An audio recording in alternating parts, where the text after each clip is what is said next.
أول درس في الكورس أساسيات المطبخ اللي هتنقلك نقلة تانية خالص. لو لسه داخلة المطبخ جديد أو حتى بتطبخي بقالك فترة بس مش فاهمة ليه مرة الأكل يظبط ومرة لأ، يبقى ركزي معايا في الدرس ده لأنه هو الأساس اللي بيبني عليه كل شغل المطبخ بعد كده. تعالي نبدأ من البداية الصح خطوة خطوة. أول حاجة السكينة الصح، نص الشغل فعلا.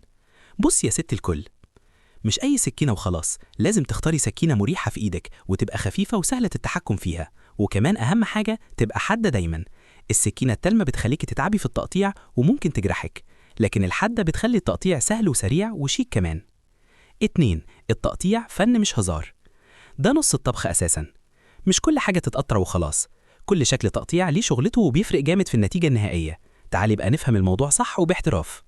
أول حاجة المكعبات، دي بتكون تقطيع متساوي في الحجم، بتخلي التسوية متساوية، شكلها حلو في الأكل، ممتازة في الخضار زي البطاطس والجزر. لو حجمها كبير هتاخد وقت أطول في التسوية، ولو صغيرة هتستوي أسرع، مثال البطاطس في الطواجن أو الشوربة. تاني حاجة الشرايح، دي بتكون تقطيع طولي أو عرضي، بتدي شكل شيك للأكلة، بتطلع الطعم بشكل مختلف، بتناسب التشويح والحاجات السريعة، مثال البصل الشرايح في الكبدة أو الفاهيتا. البصل الشرايح بيطلع حلاوته أكتر وبيكرمل أسرع من المفروم.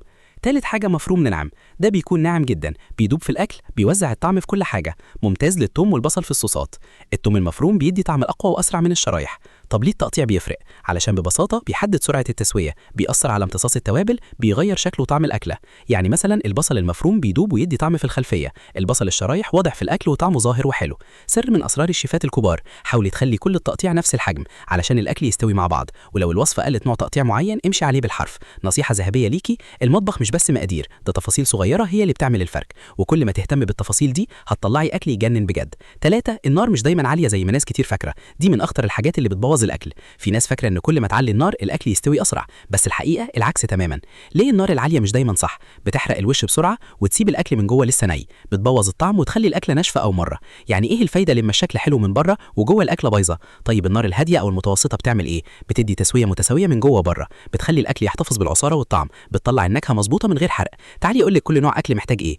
اللحوم أول حاجة نار عالية علشان نقفل المسام وناخد لون حلو، بعد كده نوطي النار علشان تستوي براحتها وتفضل طرية. الفراخ نار متوسطة علشان تستوي كويس من جوه، ولو عالية هتتحمر بسرعة وتفضل نية.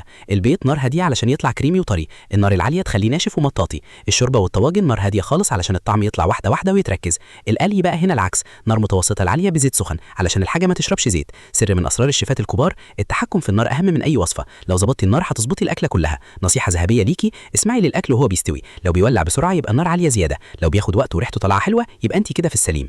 ما تنساش تصلي على الحبيب، اعملي لايك وشير علشان نوصل لأكتر عدد ممكن. اللايك مش هيفرق معاك لكن بيفرق معايا جدا علشان نقدر نستمر وننشر كل جديد.